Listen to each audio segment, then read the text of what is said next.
Jaya Radha Madhava Kunja Bihari Jaya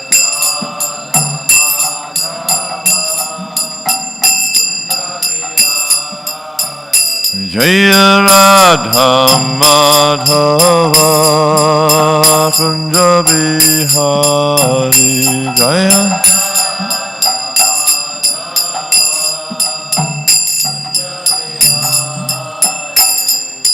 Gopi Jana Vallabha Girivardhari Gopi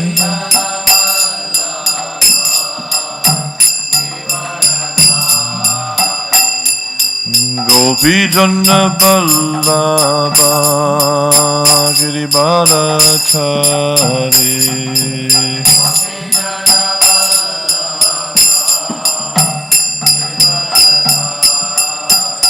Jaya Radha Madhava Kunja Bihari Jaya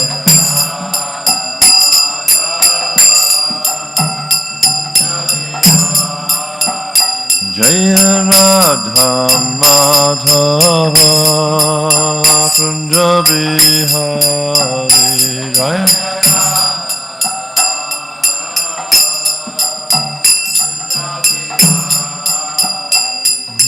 Gopi Jana Vallabha Girivardhari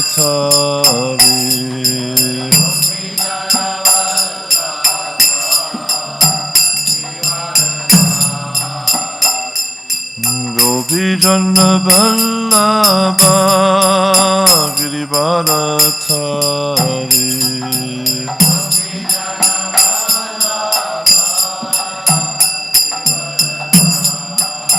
Yashoda Nandana Braja Jana Ranjana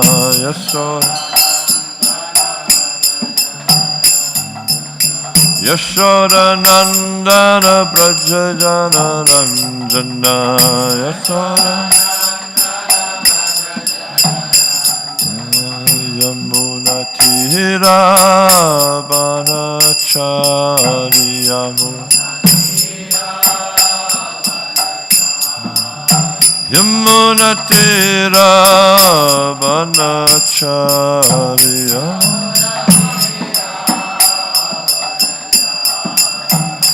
Jaya Radha Madhava Kunja Bihari Jaya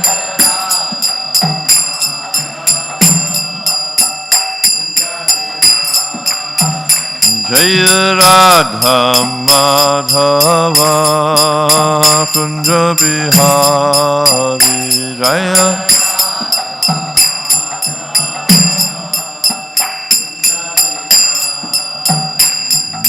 Gopi Jana Vallabha Girivardhari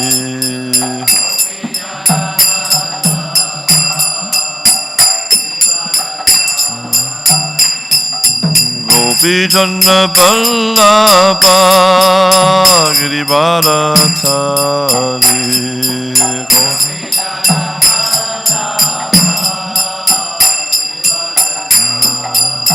Yashoda Nandana Braja Jana Ranjana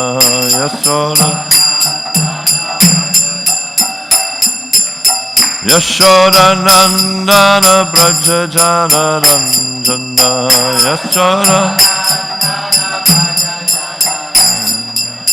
Yamuna Tira Vanachari Yamuna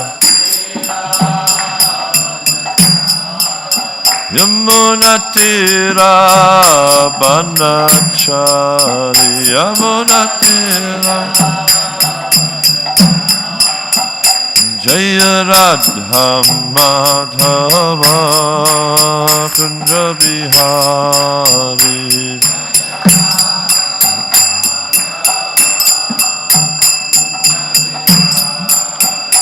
Jaya Radha Madhava Kunda Bihari Jaya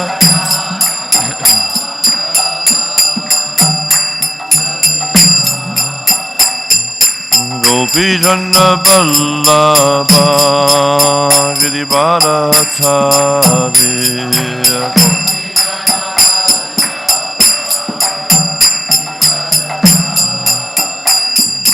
Gopi Janna Vallabha Giribharatari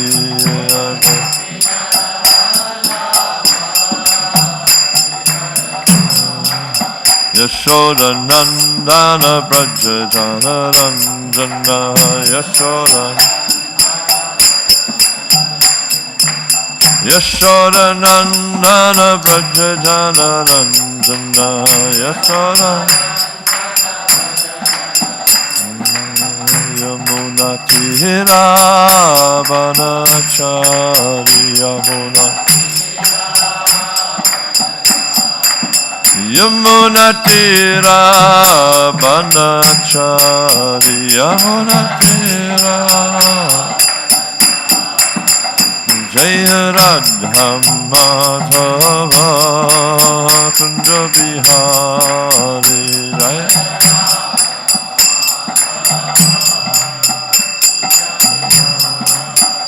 Jaya Radha Madhava Kunda Bihari Jaya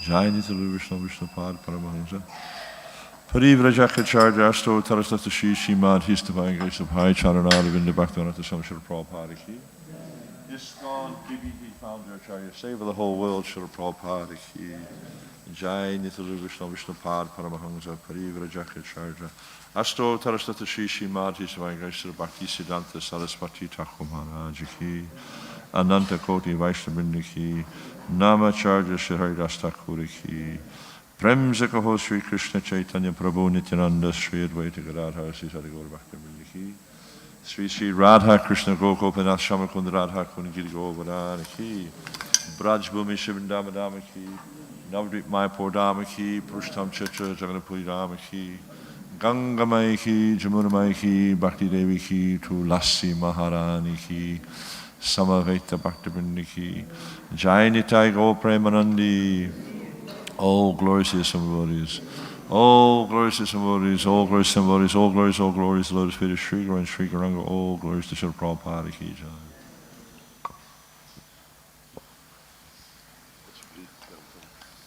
You don't need to.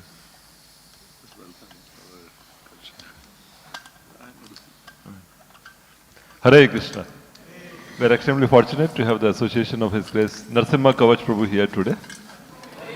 Prabhu is very well known because he's the ISKCON DT Worship Minister, and for last several decades he has been working very hard to, although DT Worship is very organized in one sense, but ISKCON being filled with a lot of variety and temples all across the planet, there's a lot of variation and differences in the training and other things. So Prabhu has been working hard to streamline the DT Worship process and document it well. And in that line, he also organized the Mayapur Academy 2 decades back at Sridham Mayapur, through which there are many, many devotees whom he trains across the world in the process of DT worship. So this has been a very great contribution because Srila Prabhupada was always very concerned that if there are changes made in the DT worship standard, then it will be very dangerous for our society. Prabhupada wrote in a letter to His Grace Dhruvanand Prabhu that the greatest danger for our society will come when devotees will make changes in the DT worship process.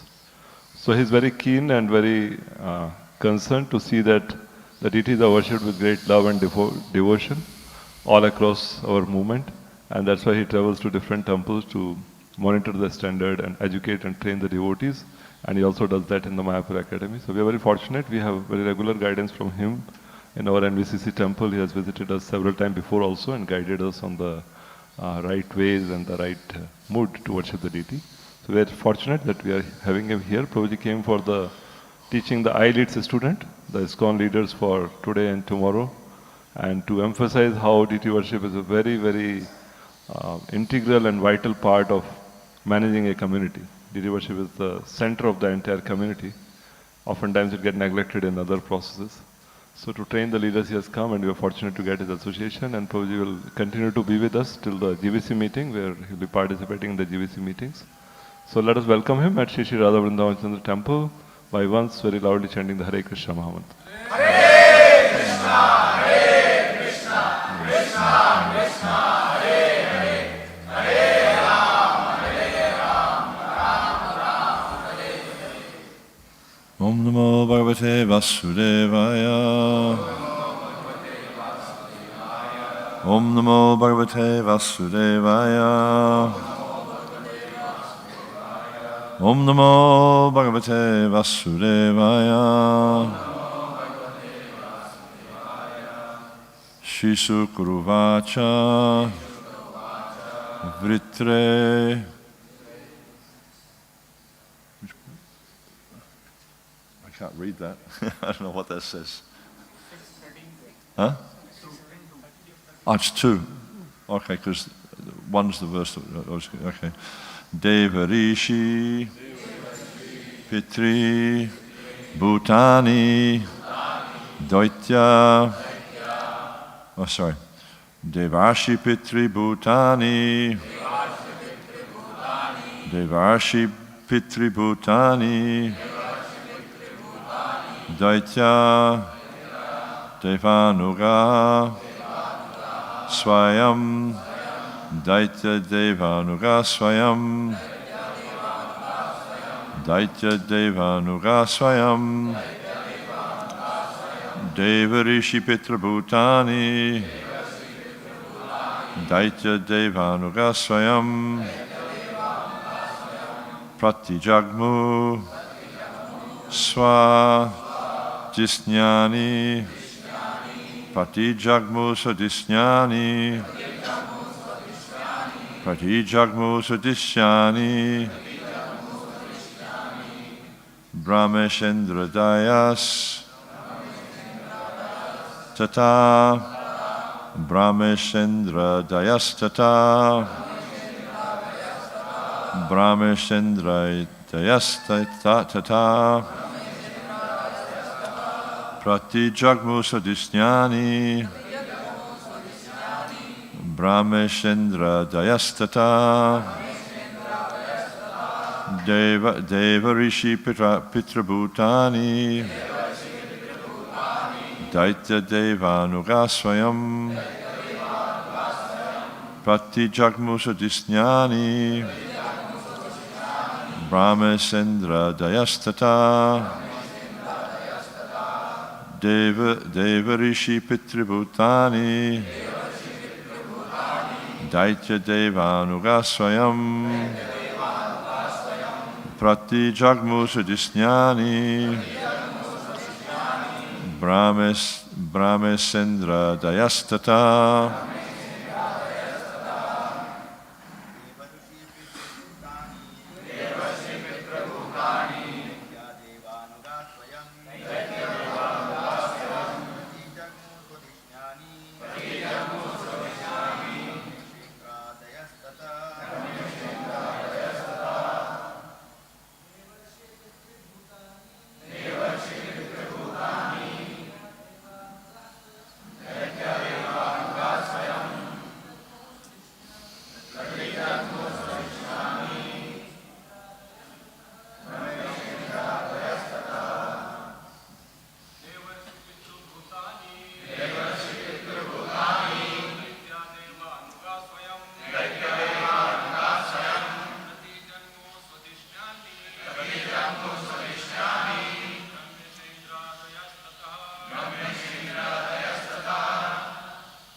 Deva, demigods, Rishi, great saintly persons, Pitri, the inhabitants of Pitri Loka, Bhutani, and the other living entities, Daitya, demons, Deva Anuga, the inhabitants of other planets, following the principles of the demigods,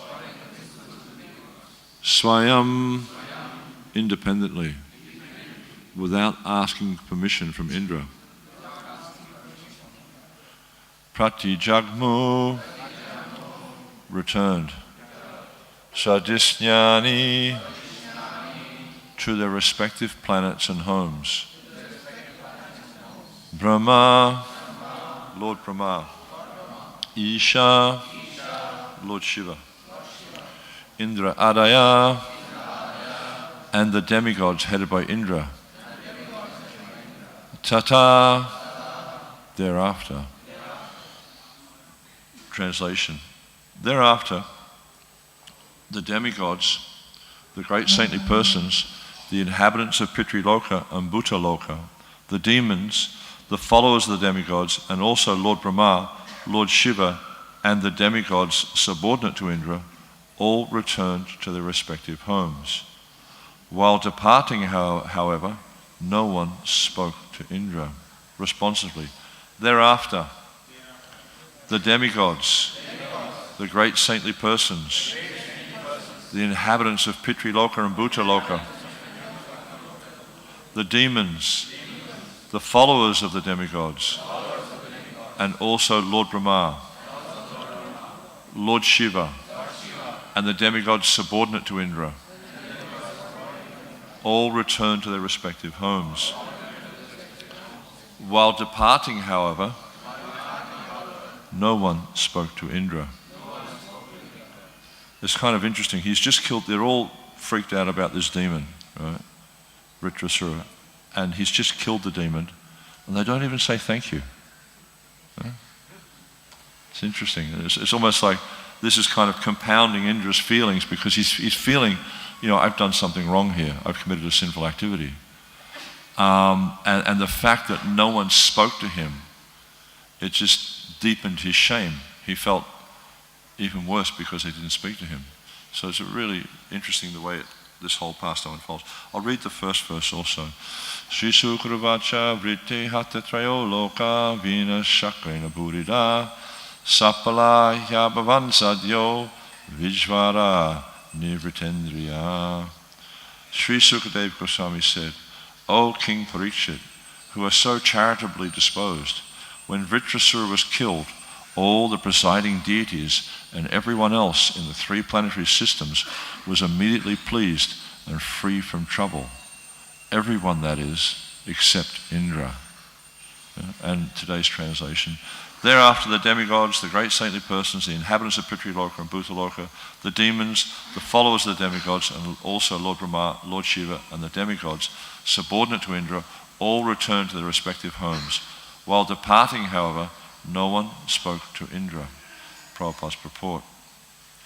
In this connection, Srila Vishwanath Chakravarti Thakur comments, Brahmesendra daya iti indrasyasva disnya gramanam nopa padyate vratra vada chana eva brahma hatyo padrava prapte tasmat tatta ityanena manasa sarovarad agatya pravatitad ashamedatat parata iti vakyayam.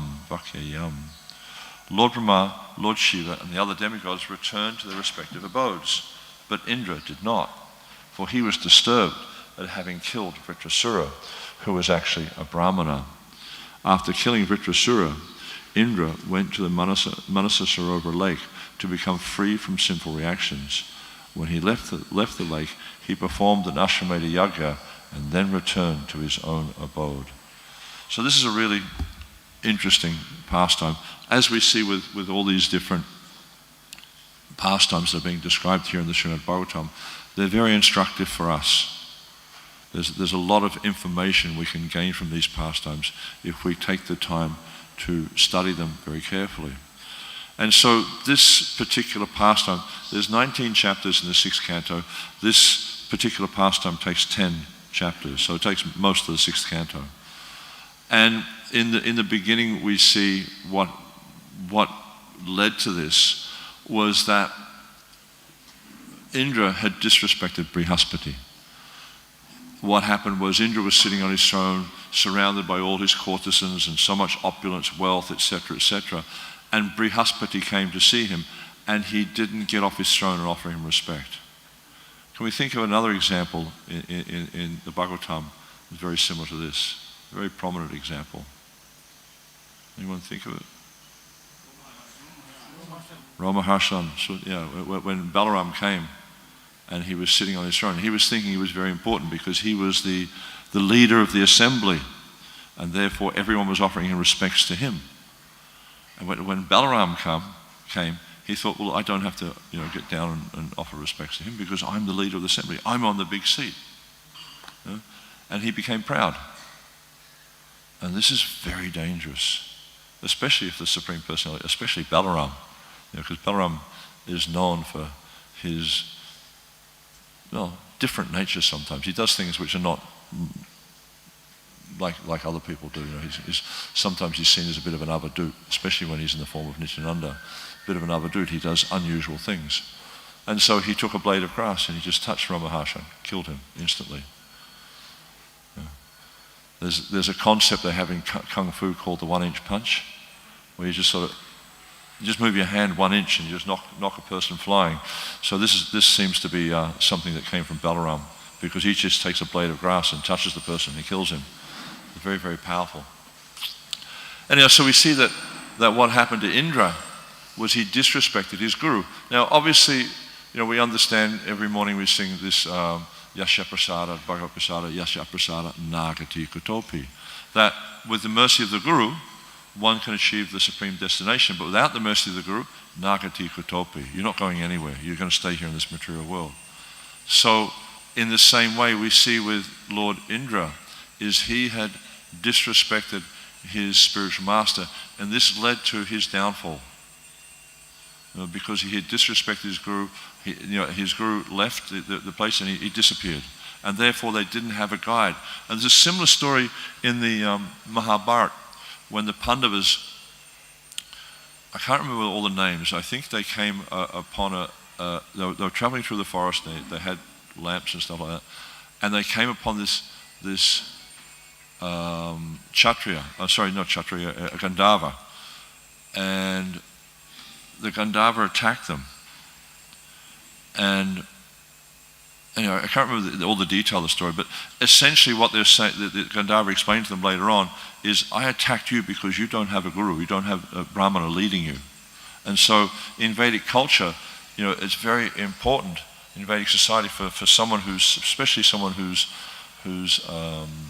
like in the upper classes, Kshatriyas and Brahmanas, to have a guru.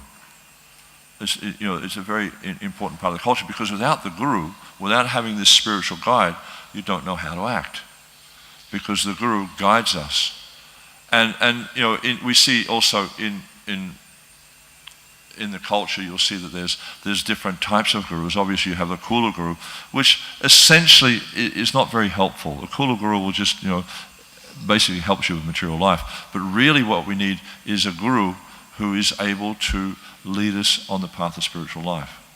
And Brihaspati he was to some extent leading them on the path of spiritual life, but also he was guiding the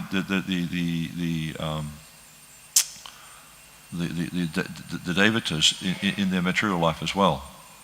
But nonetheless, they still, without that guide of the guru, they lost direction and they were defeated, because the Daityas heard that they don't have a guru, so they're great, now's the time to attack, because they won't have direction. So they attacked the Devatas and they defeated them. And then they were advised to, because they didn't have a guru, the reason we were defeated is because we don't have a spiritual master, we don't have a guru, so we need a guru to get back our kingdom. So then they took shelter of, what's his name? Starts with a V. Vishvarupa. But Vishvarupa, he had an affinity for the Daityas. even though he agreed to take on this role, and he performed sacrifices for the pleasure of the Devatas, but also for their prosperity. But at the same time, he was secretly offering oblations on behalf of the Daityas. When Indra heard about this, he became enraged. So he killed him immediately, cut off his head. And then he was attacked by sinful activities. But he did this out of anger, and he was afflicted by sinful reactions. And so he took shelter of water, trees, earth, and women. So they were merciful upon him, and he was able to distribute this sinful reaction amongst these four personalities. But according to Vishwanath Chakravarti Thakur, some of that sin still remained. And this is what led to this situation with Vritrasura, was because there was still some sin in the heart. Otherwise, how could he kill a Brahmana? It wouldn't happen. But what it explains earlier on that with these different sins is I don't remember all the detail, but he deposited a degree of the sinful activity in water. So this manifested as bubbles in water. So when there's bubbles in water, you can't use it for anything. And also for the ladies, they took on part of the sin that manifests as the menstrual cycle, or as menstruation. Trees, sap. When you get sap from trees, you can't use that. It's actually considered to be sinful. And then also in the earth, I think it was deserts. Yeah, deserts. It's kind of interesting because in the centre of Australia is all desert. Yeah? And it's interesting. Prabhupada, when he went to Australia one time, Hare Prabhu told this, that he said Australia was called, the name Australia comes from Astra, Australia. It's the country it's the place where the Kshatriyas used to go and test their astras. So that's why the whole centre of it's desert. So anyhow, that's just a bit of trivia. Anyhow, so he deposited this sinful reaction in these different places, and then he went on. But what happened then was Twasta, who was the father of Vishwarupa, he was really upset about this, so he did a sacrifice and created from the sacrifice Vritrasura. And apparently what happened is this interesting thing is when you do yajna, you have to be very careful to make sure you utter the phrases correctly, or the verses correctly, otherwise you can wind up with all different types of things. Like we look at Kumbhakarna. He mispronounced a line when he was seeking benediction, and rather than winding up with very powerful sleep, he wound up for sleeping a long time, and so he sleep for months and months and months at a time. He'd wake up, have something, and go back to sleep. I mean, what a terrible existence. And so Twasta also, he mispronounced one of the lines. So rather than the creation being Indra's enemy, he was the enemy of Indra. And it turns out that Vishwarupa was actually a great Vaishnava. And such a great Vaishnava we see from the previous chapters, that he just understood this is destiny. I can't fight it.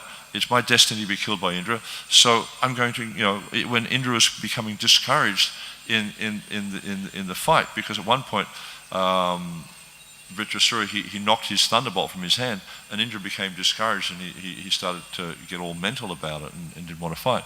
And then Vritrasura was preaching to him, no, this is your duty, you have to fight. Pick it up and fight me. You're not in control of the destiny. The Supreme Personality of God is in control of the destiny. So he was preaching Krishna conscious philosophy. And we see in this story, there's two great devotees here. There's Indra, obviously a great devotee, but also there's Vritrasura. And at the end of this chapter, we see that Parikshit Maharaj is a little bit perplexed. How is it that this could happen? That Indra killed a Brahmana, and who was Vritrasura? And so he told the story of Chitraketu, and how Chitraketu had been cursed by Parvati to take birth as Vritrasura. And there's many nice statements from Lord Shiva in this story as well. But anyhow, so getting back to the main point of the story here, we see how Indra, as a result of pride, he offended his guru. And so his guru left him, and he became bereft of all auspicious results of his different. Even though it's described here in these verses, even though he had many good qualities, his determination, his opulence, etc., these were not enough to help him to overcome the results of his sinful acts.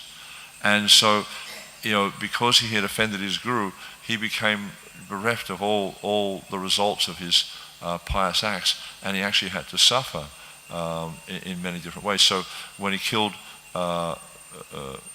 Vishvarupa, then he was afflicted by sinful acts, and then he was able to divest himself of most of that. But then again, when Twasta created this demon Vritrasura, all the Devatas and the Siddhas, or not the Siddhas so much, but the Gandharvas and all these different types of persons, the Bhutas and that, they became really concerned about this. And they approached Indra to kill Vritrasura. And Indra was like, no, I'm not. I've already done this once. I killed a Brahmana. I got the sinful reaction. I don't want to go down that path again because it's just not worth it. And so obviously he's intelligent. He can see the result of his actions, whereas an intelligent person cannot see. Someone in the mode of goodness, they can see that if I act in this way, this will be the result. But someone who's absorbed by passion and ignorance, they just see the fruit, or the person in passion will see the fruit. The person in ignorance doesn't see any result. They just say, well, I want to do this, so they go out and do it. And they don't see that there'll be, what the reaction might be, or how this will affect me, or how this will affect others. They just know that I want to do this, so they do it. So this is the result of passion and ignorance, whereas someone in the mode of goodness can see, if I do this act, this will be the result, and I will suffer as a result. So Indra was thinking in that way, that if I act in this way, I'm going to suffer the result. But then the sages, they said, no, we'll perform an Ashwamedha yajna for you. Don't worry, it'll all be all right. I mean, come on, it's like, anyone could believe that? It's like, you're going to do this, and there won't be any sinful reaction because we'll do a yajna. This is very much like, I can't remember the verse from Padma Purana, but it's I think it's the seventh offense. It's like to commit sinful activities on the strength of the holy name. And Prabhupada defines this, and Padma Purana also defines this, as being the most difficult offense to recover from. Because the only way you can recover from offenses is chanting Hare Krishna. But if you're committing sinful activities on the strength of chanting Hare Krishna, you can't recover. There's no recovery for that. And so in a similar vein, Indra was encouraged to commit these sinful acts on the strength of doing some atonement. It's like, don't worry, we'll fix it. We'll fix it all up. You'll all be okay. And so, according to the acharyas, this was actually more sinful. This killing of Vritrasura was more sinful than killing Vishvarupa, because the motive was wrong. Because previously it's just been out of anger, which is not good. To do something out of anger is not good. One's conscience becomes clouded with the mode of passion when you do something in anger, and you don't see things clearly. You don't see the results. But this time, he knew what the results were, but he was offered some carrot. Don't worry, you kill him and we'll fix it. But we see what happened was, again, he became afflicted with sinful reaction. And this sin personified was pursuing him in this form of this old woman with tuberculosis, and there's a graphic description of what this woman looked like. Very, very horrible description. And the sages had promised, don't worry, we'll fix it, like this. But also what happened was they were also afflicted by sinful reaction. They also got the result of their karma. And this came in the form of because what happened was when Indra, when he was pursued by the sinful reaction, he was running all over the universe and he couldn't get away from it. She's kind of, wait, come here, And he was going everywhere very quickly and he couldn't get away from it. Finally, he went to Manasa Sarovar and he entered into the lotus stems, the subtle fibers in the lotus stems. And it's described by Vishwanath Chakravarti Thakur that because there's different descriptions given, like But it wasn't that that sin personified couldn't go into the water, but actually what happened was that this Manasarovar was protected by the servants of Lord Shiva, so she couldn't enter there.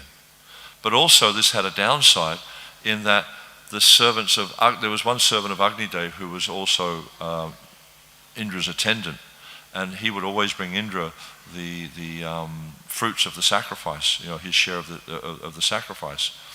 But he couldn't enter there also, so Indra became very, very hungry while he was there. But in the meantime, what happened is he was there for 1,000 years in Manasarovar, in the lotus stems. And also that Lakshmi resides in the lotus stems as well. So she was protecting Indra as well. And he also got benefit from Lakshmi's association in that way. It helped him to become purified. But what happened was they elected Nahusha to be Indra temporarily while Indra was in Manasarovar, because they need to have a leader of heavenly planets. Nahusha was just a mortal. He wasn't a devata. He was just a mortal. He was son of Ayus. It comes in a line from Purushrava, I think. Yeah. So his sons Yati and Ayuta and all these different personalities. So he became Indra. But what happened is he became very proud because of all the opulence. And this is a really interesting story for us. Indra became proud of the opulence. Nahusha became proud of the opulence. So what does it tell us about opulence? That if you don't need it, if it's not necessary for your service, don't touch it. Stay away from it, because it can be very, very bewildering. Especially we see in this age of Kali how Parikshit Maharaj has given Kali this benediction where he can reside in the places where gold is stored, where gambling is conducted. So we can see, in these situations, Kali can enter into your consciousness and have a very, very powerful effect. And so Nahusha, the same thing happened as Nahusha took on the role of the heaven, being the king of heaven, Indra, and he became bewildered by the opposite, in the power, because he had so many great personalities bowing at his feet and things like that, and so he thought, well, now I'm Indra, and what's her name? I can't remember. Indrani, Indra's wife, Sachi, that's right, yeah. And so she's mine to enjoy now. And so he was making improper advances to Sachi. And she didn't like this at all. She felt very, very uncomfortable. So she went and spoke to... Huh? No, she spoke to some sage. It wasn't Shiva. Huh? No, that came later. She went and spoke to someone. I can't remember who it was. Vishnu Chakravarti Thakur talks about it. And anyhow, so what to do about this? And he advised that you tell Nahusha that you'll accept his advances when he's carried, if he comes to you carried in a palanquin that's carried by the sages. Yeah? So he said, okay, I'll do that. So he came on this palanquin, and one of the sages that was carrying was Agastya. And he's saying Sapa, or in Jaldi Koro, go faster, and so he was urging him, he's getting excited, and he accidentally touched Agastya with his foot. And Agastya, he's got a bit of a temperament, and so he became quite angry at that, and he said, was it Sapa Baba, become a snake, and then in his next life he becomes a snake. And then this snake was actually, it's really interesting, this snake was actually liberated by the Pandavas. I think the snake grabbed, I can't remember the detail, but yeah, the Pandavas released the snake. So again we see, what happens. There's so many, pastimes described in the Bhagavatam, how when we become proud of whatever we have, we become proud of our position. This is very, very dangerous. And so we need to understand that whatever position we may have, whatever facility we may have in our devotional service, it's only as a result of the service. You may have a position. You may be, the Sankirtan leader. You may be the temple president. You may be the zonal supervisor. You may be the GBC. You may be a guru. You have to remember, it's not a position, it's a service. As soon as you think it's a position and I'm important, that's the beginning of your fall down. You need to remember this is simply a service. And as quickly as the service comes, the service can be taken away.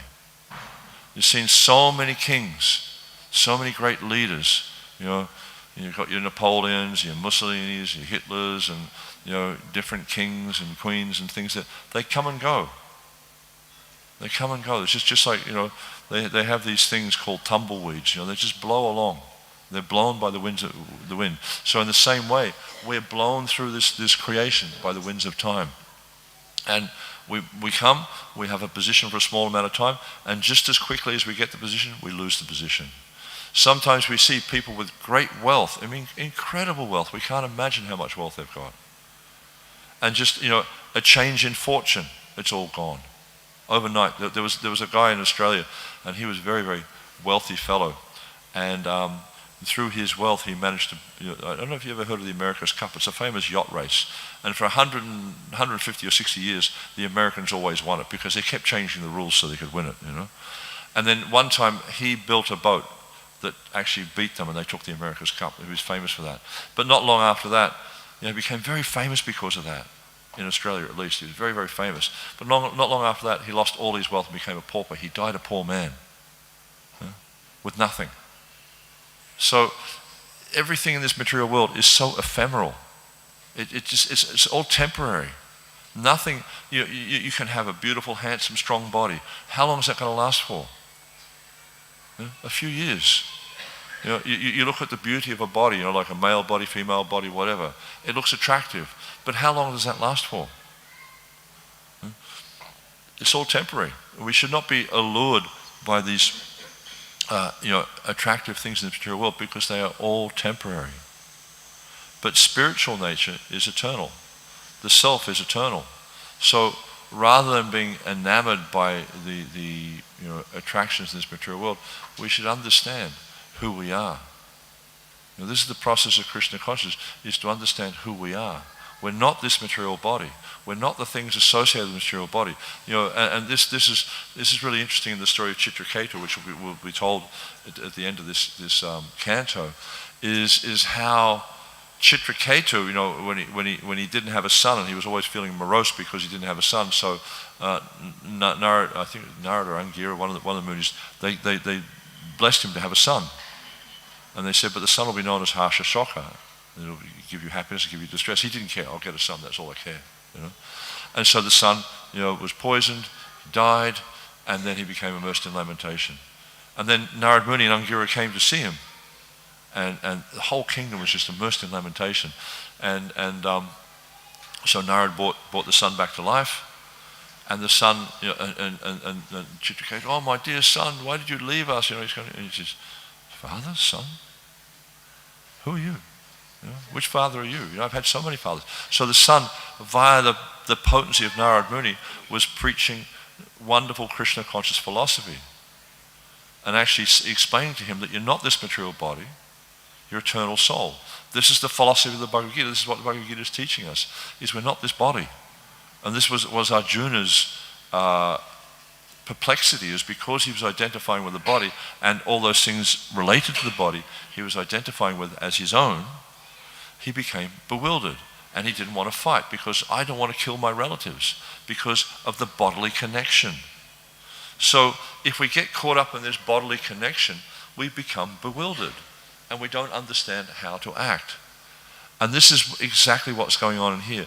Is Indra has this great opulence. These sages, they have this position, they have wealth, they have whatever as a result of their positions.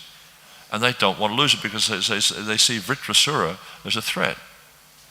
And if Vritrasura is allowed to do whatever he does, then the Daityas will become prominent and will have to go hide in the clouds and all these other places again. So they're seeing their position being threatened, their temporary material position. And if you study the whole cosmology of the universe, you'll see that they only have these positions for a short period of time. Okay, maybe hundreds of thousands of years, but relatively speaking, in terms of the duration of the universe, it's a very short period of time. So whether you have a material body that lasts for 100 years, or like for a day, some living entities only last for a few hours or a few minutes, or you have a body that lasts for many hundreds of thousands of years or millions of years, like Lord Brahma. I think he's 8 trillion years or something. From our perspective, that's a huge life, but it's still temporary. It doesn't matter what position you have in this material world, it's temporary. So don't be enamored by a position, understand it for what it is. It's just like, so Prabhu was saying things about the service I do, but it's just a service. Before me, Krishna Chaitanya Maharaj was doing it. After me, someone else will be doing it. It's just a service. So while you do the service, you do the best you can to fulfill the obligations of that service, but understanding that there's no great, I have no greatness. The only greatness we have is our connection with Krishna, our connection with the Guru Parampara. Through that, we have greatness. And through our ability to surrender to the process of bhakti, then we become known as being great. But it's what they call borrowed strength.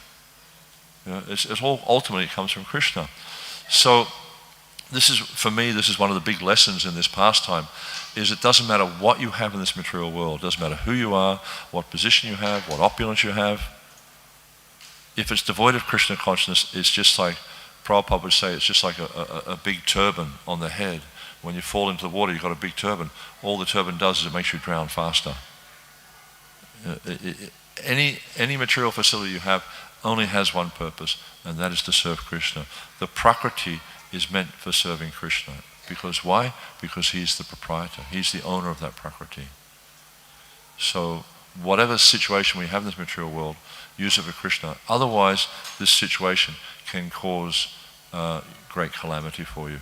And this is what we see is being demonstrated here in this story, is how Indra, because of pride, because he thought he was a big person, offended his guru, which led to him killing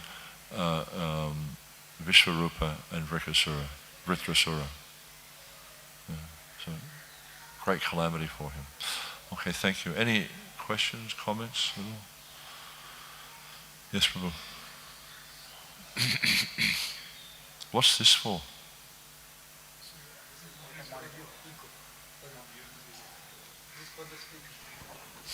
Why? Hare.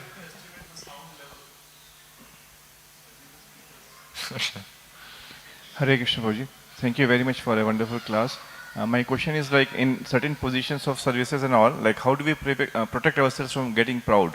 Because how do we protect ourselves from getting proud? Serve Vaishnavas. Serve Vaishnavas. Serve Vaishnavas. Always think yourself as a servant. Yeah? Just always think of yourself as a servant. When Rupa Goswami, I was reading this the other day. Actually, no, I was listening to Gopi Pranadana. He was telling a class about Sanatana Goswami. So when Rupa Goswami and Sri Ballabh, when they went to see Chaitanya Mahaprabhu, even though Rupa Goswami was like, I think he was either the Prime Minister or the CFO or something like that. They're very, very big people. Like, they ran the government. Between the three of them, they ran the government of Nawab Hussain Shah. So very, very powerful people. Yet when they came before Chaitanya Mahaprabhu, what did they do? They took a straw in their teeth and they bowed down at their feet. That's precisely the question, like, how does that mentality come? Because obviously they are elevated, they are obviously they're part of the Chaitanya Mahaprabhu's army, but for a conditioned soul like me, if in certain services, if by Krishna's arrangement or whatever, I have got better qualification and others are not having that qualification, I am still doing that service. So it's just material. It's temporary. But it is engaged in the service. Huh? And that is being used in a service, particular service. So I'm not understanding. That particular qualification or ability is being used in a service only. Yeah. A service of devotees. So but then you see that as a blessing from Krishna. Okay. Because there's a really interesting, in the 9th chapter of the 3rd canto, this is Lord Brahma's prayers for creative energy. So Brahma, he offers all these wonderful prayers to Krishna. And then Krishna says to him, he gives him like a reality check. He says to him, like, everything you do, even you're offering these prayers is my mercy. We see with Dhruva Maharaj, when he performed his, Om Namo Bhagavate Vasudevaya, he performed his tapasya, standing on his toes with his hands stretched out for several months. And then Narayan appeared to him. And he became stunned because of the presence of Narayan. Then Narayan touched him with the conch. Then he was able to chant prayers. So we should understand that you have some material ability, fine. Where does that come from? Not from you. That's pride. If you think it's because of me, this is a demoniac mentality. It's Ishwaraham aham bhogi, siraham balavam sukhi. This is just because I'm thinking I'm the controller and I'm the doer. But a devotee understands none of these things. I'm actually Krishna's eternal servant. It's only by Krishna's mercy I have this position. It's only by Krishna's mercy I have this ability. It's only by Krishna's mercy that even I understand.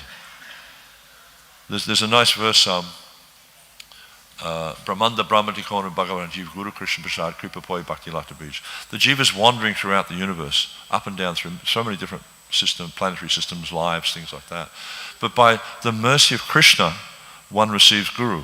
By the mercy of Guru, one receives Krishna. So it's all by mercy. Anything you have is by mercy. So we need to reflect upon that constantly. Reflect upon how everything we have in life is come about by the mercy of the Lord. Thank you very much. Never think it's come about by you. Because, you're anu, you're atomic, you're a tiny little jiva in the region of the heart. What can you do? Nothing. What's your ability? It's insignificant. Thank you, Prabhuji. Yes, Prabhu.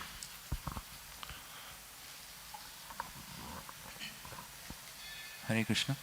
Prabhuji, you were mentioning about how Indra's sinful reactions were still there and that inertia caused him to again kill Vritrasura.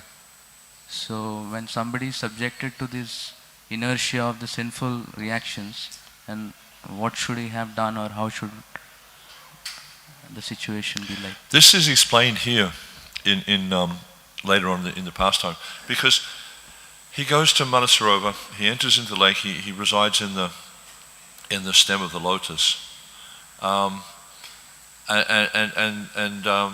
before he does that though, the sages advise him, to okay, we'll do this Ashwamedha Yajna, but you should remember Narayan. And so he enters into the lotus stem, and there, to some extent, Lakshmi and Shiva reduce his sinful acts, and also his tapasya for 1,000 years. But the main thing that purifies him of his sinful acts is remembrance of Narayan. Because as it describes in the Bhagavatam in many places, actually the whole Bhagavatam, the point of the Bhagavatam is to show us the potency of the chanting the Lord's holy name. So in many places we see, I can't remember the verse, it says it's able to uproot the reaction to even the greatest sins, this chanting of the Lord's holy name. So this is what really purifies him. These other things have some effect, but if that's all he was to do, he would still be affected by the sinful reaction. But because he engages in this Vishnu Smarana, then he's purified. So this is the only way we can actually overcome. Because everyone in this material world, the very fact we're in this material world means we've been engaged in sinful activities.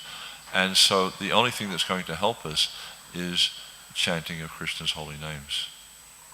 Nastyeva, Nastyeva, Nastyeva. There's no other way. Yes, Prabhuji, we see that when Indra was swallowed by Vritrasura, then he did not die inside Vritrasura because he had Narayan's shield upon him, which he had got from Vishwarup. So one side, the understanding is that wherever there is protection of Narayan, one cannot be affected by anything, because he was protected because of Narayan's shield. So how is it that later sinful reactions are able to affect him, though he has Narayan's shield upon him? Because he became absorbed in material consciousness.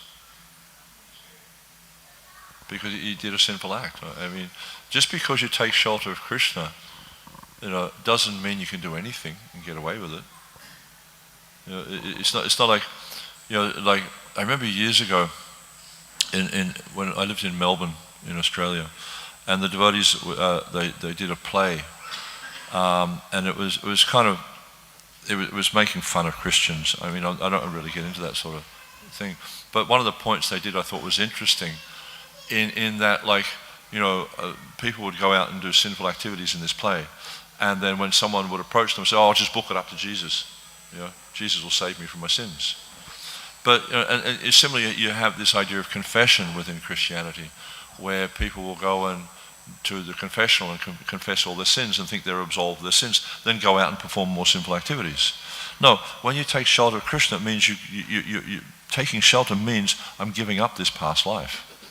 You have to stop performing sins, otherwise you'll again be overcome by sins. It doesn't mean that just because you take the process of bhakti that you can do anything you like and you don't get reaction. If we perform material activities, we'll get reactions. And killing a Brahmin is very sinful. So that's why you got reactions.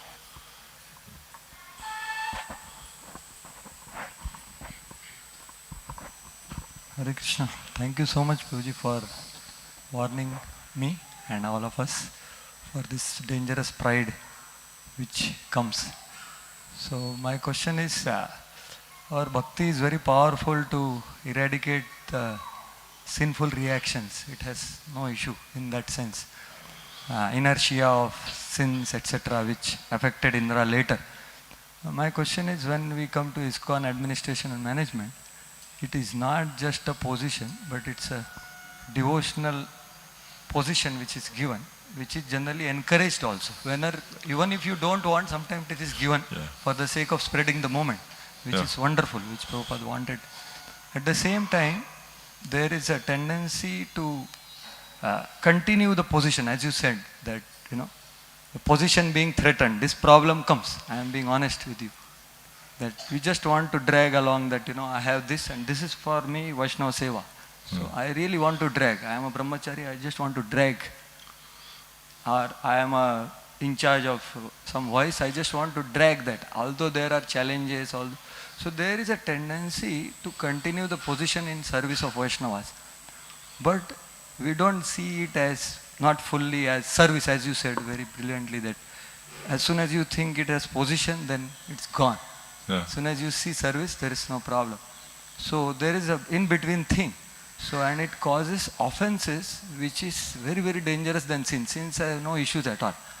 But offenses. So how do we actually deal? Because position is not wanted, it is given sometimes, and we take it up also. Sometimes we want also, and it is given also. So it's quite a difficult situation. Yeah, but just try to get a perspective on it, right?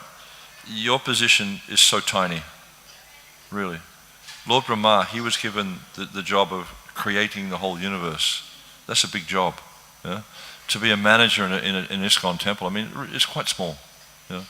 So but we think. I'll tell you an interesting story. Prabhupada was in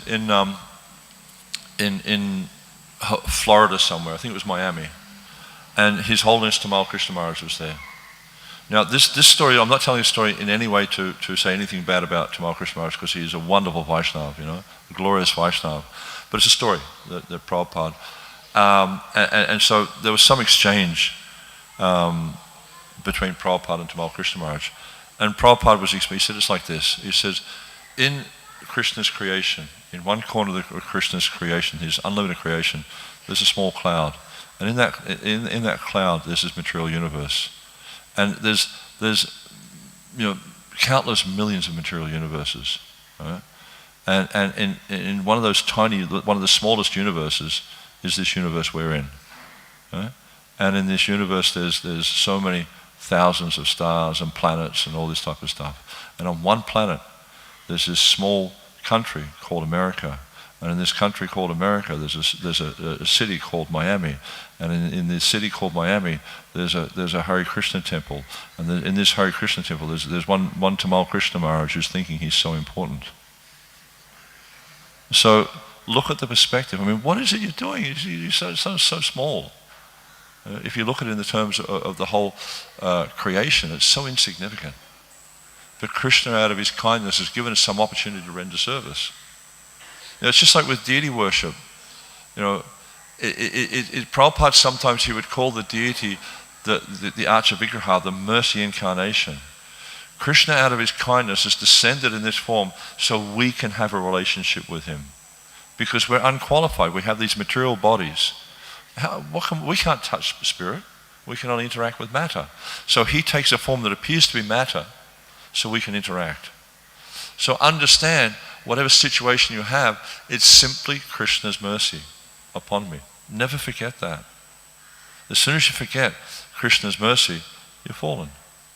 As soon as you forget whatever position I have, whatever service I have, is by Krishna's mercy, we become fallen. As soon as we start to think it's me, I'm the controller, I'm the doer, we're fallen. And Brahma, when he was given this service of creating the universe, he prayed to Krishna for, I think it's 4 things. He said, please protect me, that I never become affected by the material nature. Please empower me in my service, and please never allow me to deviate from the path of the service you've given me. I can't remember what the 4th one is, but he prayed like that.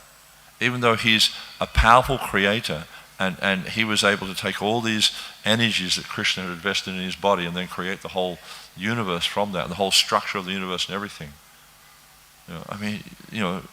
Get a perspective on it. Your service, Brahma's service, tiny.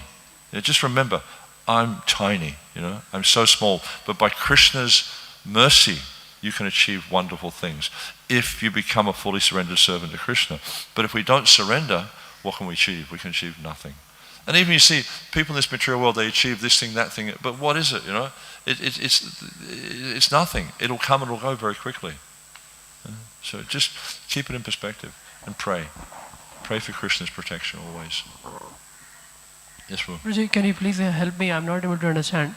According to the last purport of previous chapter, Srila Prabhupada quoting Vishwanath Chakravarti Thakur saying that Vritrasur had already left back to the kingdom of Sankarshan. He was already in state of Samadhi. And so in one sense, Indra had actually lost the battle. Because Vritrasur had already left when he swallowed Indra inside. So how to understand that Indra getting reaction for killing Vritrasur because he was already dead? But his intention was there to kill him. And it's like, at least if I'm understanding what you're saying correctly, Vritrasura spiritually was gone, but materially his form's still there. So he's getting a material reaction. Indra's getting a material reaction. But also, Indra's glorified as a great devotee because he's doing a service for the pleasure of the Lord, but he still has material desires. And also, like with a lot of these pastimes, we need to understand they are actually pastimes that are being executed for our benefit, so we can understand the reactions we get for performing simple activities, so we can understand how to be better devotees, how to act in this material world. So we can't necessarily take these things literally in the sense of, how come Indra this and how come Indra that, and just take the individual points that are being demonstrated there and just understand how to apply this. Because this is the real big thing with the Bhagavatam, is because Chaitanya Charan was just in Australia and he did a presentation on speech, which I found really interesting. So he's talking about the power of speech, the purpose, the process of speech, and the purpose of speech. So ultimately, with you have to look at the purpose of speech, and part of the purpose of speech is you have to look at the application. It's like, okay, we may read these stories, hear the Bhagavatam, etc., but how do we apply it in our lives? That's what we have to look at in all these stories in the Bhagavatam, is how do I personally apply this? What do I learn from this that I can apply in my life? Because knowledge without assimilation and application is just knowledge, it's just gyan. It's of no particular value. So you have to assimilate that knowledge and then apply it in your life. So we see here in the pastimes of that are performed by Indra here, it's demonstrating to us what happens when you become proud. And you might see, like, with the commentaries of the Acharyas, there's many details they give which may seem contradictory at times. But they're not contradictory, they're just a different aspect of the same thing. Yeah. So yeah, for Vitrasura, yeah, he was gone. He was back to the spiritual world. But Indra, was still, killing him. Yeah. Okay. Thank you very much. Srila Prabhupada ki, Samaveta Bhaktivinoda ki, Jai Nitai Gaur Premanandi.